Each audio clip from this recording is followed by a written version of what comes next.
It's just so funny, right? When you look at the history of teams that win the NBA title, that people heard the open of the show. This was like a rant that I did last week about, just like the quality of your best player might be more important than any other single attribute about you, like how you played in the regular season, parts of the season, whether you're really good on the road. Both the Celtics and Sixers are very good road teams this year for what it's worth. Like those things matter a lot too. But like the one thing that seems to be like all the teams together, with basically one exception, the Pistons in 2004, if you just remove them and you look at 50 years, you just go, man, like your best player's got to be at this level. And if he's not, it's going to be a really tough time for you to win. And so the logical follow-up question to that is like, well, why? Why can't you just have a lot of really good players? And why does your best player have to be like of this legendary variety almost? And what we've seen, especially in these playoffs, I feel like, and most playoffs too, but people will remember the games from these playoffs, is like, I mean, how many moments can you count where it was very important for the best player on your team to be like legendary good? Like, how important was that to advancing in some of the series that we've had so far? Like Steph Curry Game 7 Kings will be the first one that people think of. Jimmy Butler for the Heat will be like another one that people think of. Jokic will be another one. Devin Booker will be another one. Like, and Devin Booker's better than Jason Tatum, and everybody can argue about that all they want. But like your best player, the Knicks don't have one.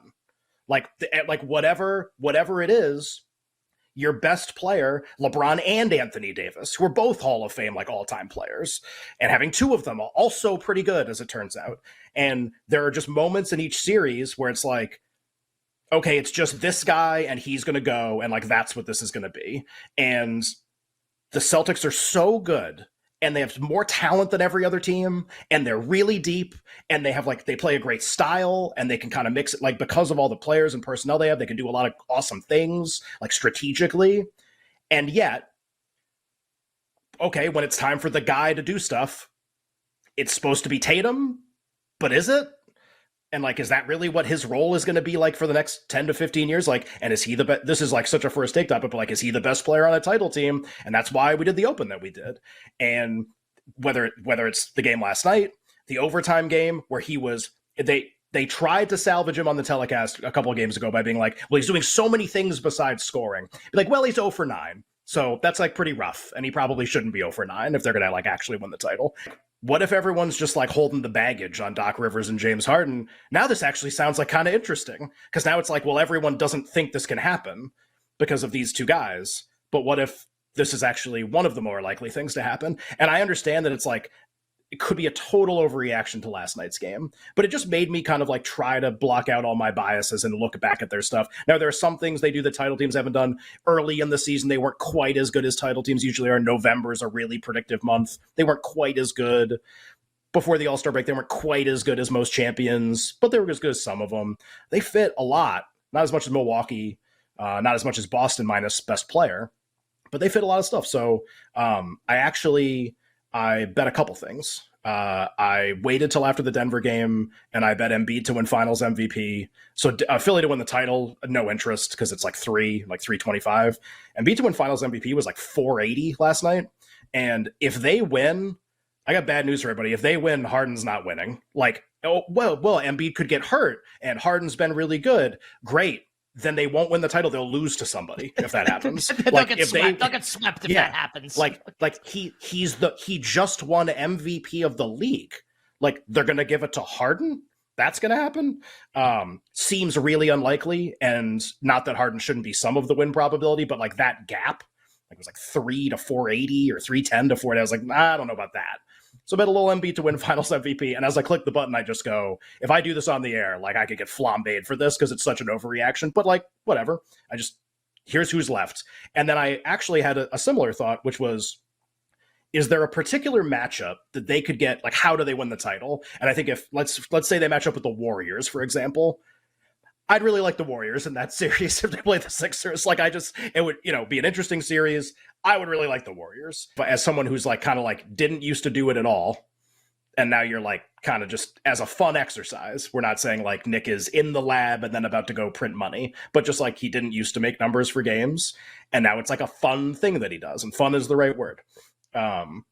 If somebody wanted to do it, Like, you're going to give better advice than I am because you started it earlier, like, or you started it more recently, rather. Like, you just went through the process of like doing it. Like, what are a couple things? What are like a couple things that you think about now?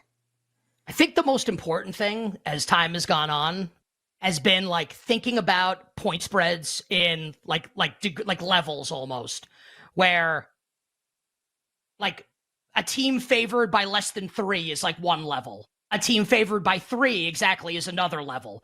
3.5 to 5.5 is a level. 6 is its own level. 6.5 is its own level. 7 is its own level. 7.5 to 9.5 is a level. So kind of like trying to, instead of just like spitballing and saying, well, this team's a lot better than this team, they should be favored by 9. It's like, well, actually, like maybe that's not the case.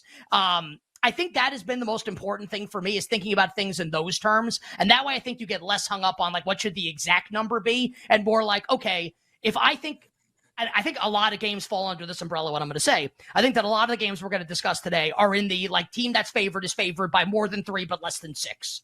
And I think, kind of what I think about from a betting perspective is, okay, if it's ever 3, I'll like one team. But if it's ever 6, I'll like another team. And if it's going to be one of those range in the middle, I'm probably not going to do anything unless something changes, or unless I decide I really just want to place a bet. So I think that has been the thing that's helped me the most, is thinking about things in like those ranges, right? Ranges of point spreads where like, not a spoiler for coming later, like I think the Jets should be favored against Miami. They're hosting Miami on Black Friday, right? The game is at the Meadowlands. The Jets now have Aaron Rodgers, but I don't think they should be a 3-point favorite in the game. I made them 2.5 in the game. So I don't know what the betting market is, Ken. I don't know if you agree with that assessment, but instead of just saying, oh, well, they have Aaron Rodgers, they should be favored by like 4. It's like, no, like you have to think about things in these terms almost.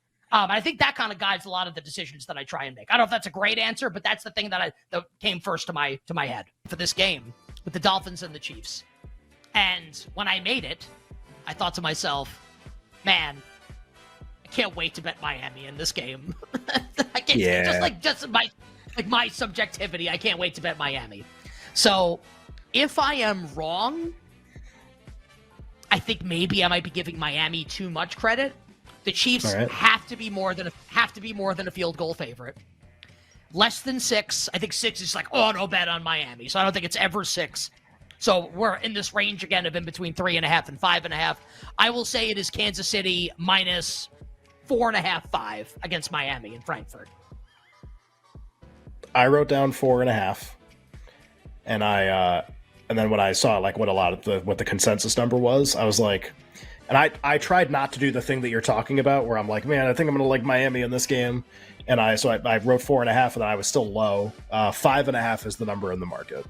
So not 6. Oh, give me a 6. And 5's a pretty irrelevant number. Yeah.